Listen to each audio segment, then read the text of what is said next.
There is no clear secret to success in the indie gaming market, but one thing is for certain. If you make a game good enough that other indies start to take inspiration from it, you can bet your bosom you did something right. Accordingly, Undertale may not have been everybody's cup of tea, but its unique mix of bizarre but effective humor and twists on retro turn-based combat totally landed for most of those who were willing to give it a shot. I haven't had the best luck with games that have spawned in its shadow, though. Exactly one such game, Everhood, gave me that same feeling of utter joy during play, and for me, even bested Undertale's highest highs. But nothing else quite hit the spot in the way I'd hoped, and Everhood 2 is still seemingly a year away. Bummer. But in comes a new contender, and one with a surprisingly unique twist. Rather than traditional turn-based battles of its Earthbound-flavored comrades, Leximan has you assembling word fragments floating around the screen to form spells you can cast upon your enemies, a school of magic known appropriately as Leximancy.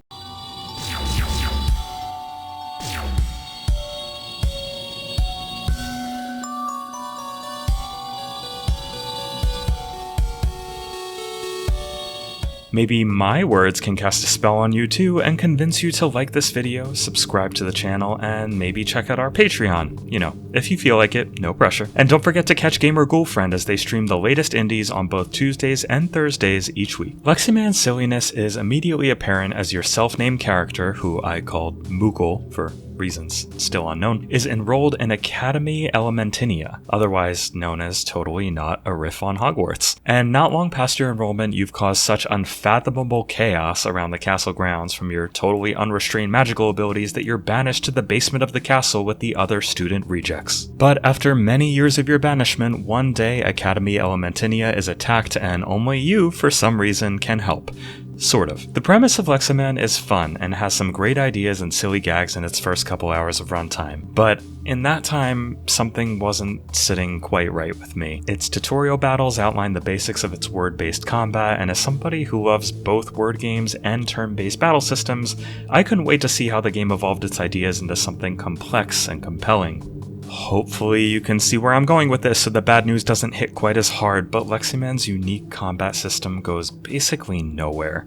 Its ideas tantalize you with all their creative possibilities, but if its combat is a gourmet dish that developers had to cook, they merely added some oil to a hot pan, added some garlic and onion, and pretty much called it a day. Make no mistake, there are plenty of what I'd loosely call quote-unquote combat encounters, where you do have to assemble fragments of words to defeat your enemies, but all of this plays out in such a way that the choices you make in word assembly feel utterly meaningless. The possibilities in each encounter are very limited, and if you assemble any word the game doesn't want you to, it either tells you that doesn't work or has a bit of silly but formulaic side dialogue about why booping the enemy on the nose or whatever isn't a great idea.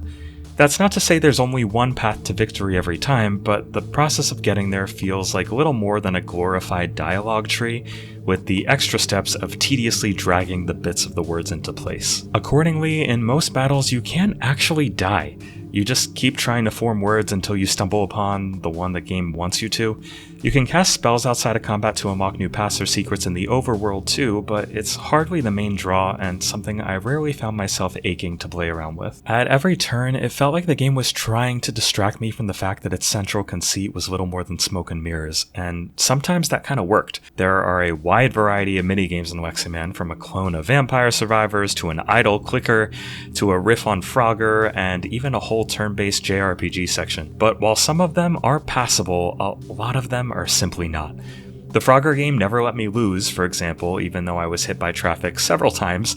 It just kinda knocked me around a bit and let me keep going. And one minigame that was meant to be a mail delivery sim was absolutely abysmal. I mean seriously, one of the worst minigames I've ever played, with terrible controls, downright broken hit detection at times, and a prolonged enough runtime to make me nearly fall asleep. I'm glad I only had to play it once because I would rather use a porcupine as a loofah than to try it again. There were moments where I appreciated Leximan's ambition and throwing genre after genre at me to keep things fresh, but sadly its pieces feel so underbaked that they add up to vastly less than the sum of its parts, and overarching issues bleed profusely into everything else. One of these issues is pretty minor and depends how you choose to play it, but Leximan's controller support feels like it could be better.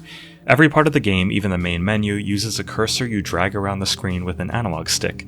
This can get pretty tedious when ushering word fragments into play during combat, but especially so in some of the minigames, like the JRPG section where you drag it to one end of the screen to select an attack, and then all the way to the other end to select an enemy to use it on. It's also just plain annoying that it stays on the screen during every story segment, but I wouldn't be surprised if that's patched out before long. Still, I'd highly recommend playing the game with keyboard and mouse, but I did play most of it on the Steam Deck, where the game thankfully runs great. My biggest, totally not minor issue with Leximan, though, was its writing, and that's because while it's perfectly competent, the percentage of jokes it successfully lands is about the same as the percentage of people that see a Tesla Cybertruck and immediately want to buy one. I did not find Leximan the least bit funny, aside from a few chuckles near the beginning, and it's really thoroughly, almost constantly trying to be funny and missing the mark almost every time. It rarely goes into cringeworthy territory, so I can be thankful for small miracles, but the sheer volume of dialogue is a liability in and of itself. There is so much reading to do here. And if the writing was stronger, I wouldn't mind that at all. Hell, Disco Elysium is one of my favorite games of all time, and it's practically a book. But even lack of humor aside, the plot feels so disjointed and borderline improvisational here that it was hard to care about any of it. Most characters are rudimentary and uninteresting, with hardly more nuance than girl who's obsessed with coffee or guy with a short temper. So as the roster of protagonists grew, my interest only tended to shrink. Your mileage may vary with the presentation too, but at least in this regard you sorta know what you're getting. I'm not personally the biggest fan of retro visuals, but I'm not making that a knock against it. I do wish its characters weren't all monochromatic so that some looked a bit more distinct, and couldn't help but want some of the later game environments to be a bit more eye-catching, but it's fairly nitpicky of me to say so. The music is mostly good though, as you'd probably expect from a game like this, so no complaints there. If you've gotten this far, you've probably concluded that I did not like Leximan at all. And without a doubt, you're correct. The lack of a cohesive combat system and slipshod nature of its minigames make enjoyment of it heavily reliant on its story and humor, which didn't so much fail to land as they couldn't even find the runway. But that doesn't mean I would call it a bad game. I didn't dread playing it like I do for the really bad games I've reviewed, and I'm confident some gamers out there, who are not me, will totally dig its humor. But there's no getting around the fact that most of the time I was just plain bored and ready to move on. If Earthbound likes are totally your genre, you vibe well with Leximan's humor and don't mind its gameplay riding shotgun to an extremely text-heavy story, this might be a decent pick for you, but others might want to give it a miss. Oh no!